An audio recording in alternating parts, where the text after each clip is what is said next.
Hey everyone, ready for a deep dive into some serious productivity strategies? We're tackling the 5 a.m. club today. Yeah. And no, before you tune out thinking it's about becoming some kind of early bird, hold on. It's really more about maximizing your potential no matter when your day starts or ends. We're looking at a D's Books episode that breaks down the book, by the way. I like it. So this 20-20-20 formula Sharma talks about: move, reflect, grow.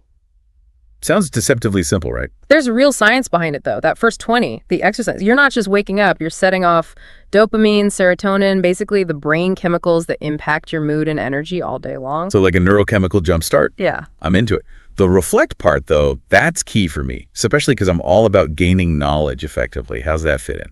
Think about it. You start with a clear mind, no mental clutter, ready to absorb everything like a sponge.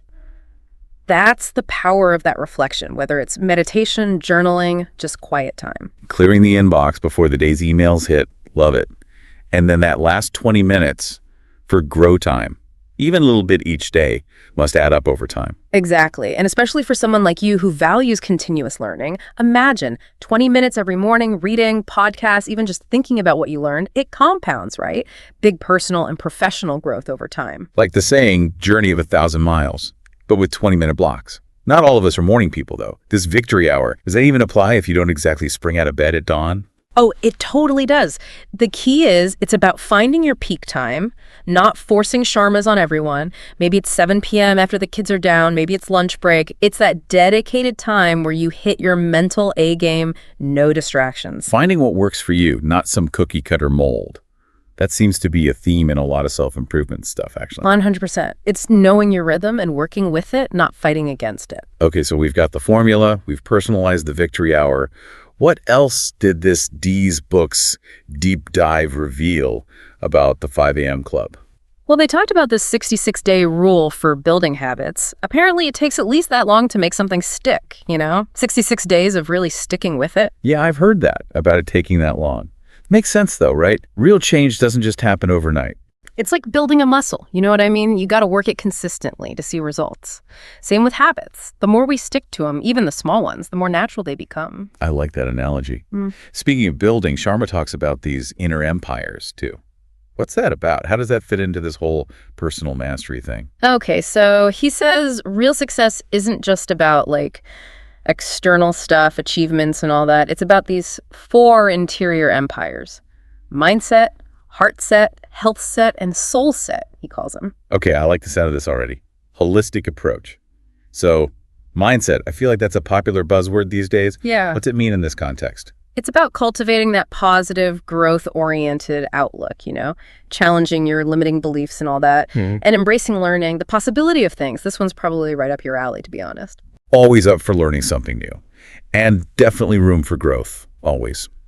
What about heart set, then? How does that factor in? Heart set's all about emotional intelligence, being in tune with your own emotions, having empathy, and really understanding how to handle relationships well. It's huge, especially in our world today, wouldn't you say? Absolutely. I mean, think about it. When we can connect with people authentically, have tough conversations without it going off the rails, that just makes learning and growth that much more powerful. So important. You're right.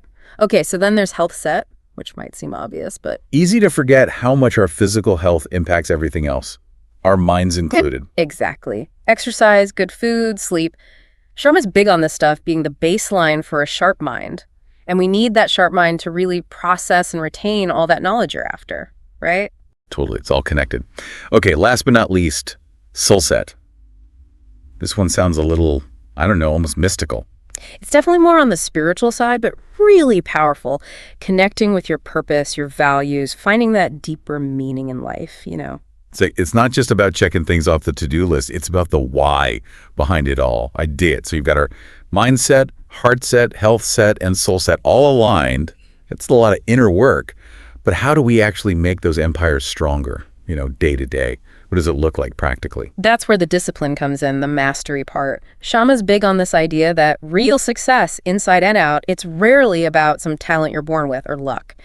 It's showing up, putting in the work, even when it's tough, consistently. Building those habits, right. Those micro wins that might seem small, but add up to big changes over time. Yeah, exactly that. Think about your own learning, right?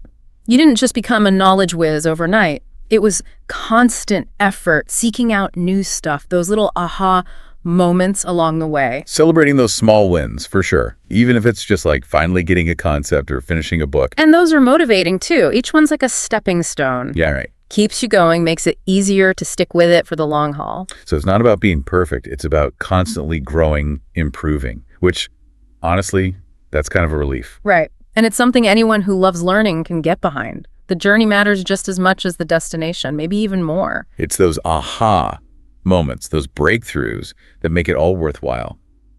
Well, we've covered a lot in this 5 a.m. Club deep dive. Way more than just waking up early, that's for sure. For sure. It's about designing your life to be your best self, no matter when you actually wake up. And maybe more importantly, like you said, designing it so we can be our best selves. Which, that makes me think, if that first hour is so important, what about the night before? How can we design an evening routine that sets us up for a killer victory hour, no matter when that is? Now there's a question worth pondering. Right. Like Sharma says, own your morning, elevate your life, or, well, whatever time of day works for you.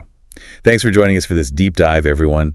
Until next time, keep those minds curious, those inner empires strong.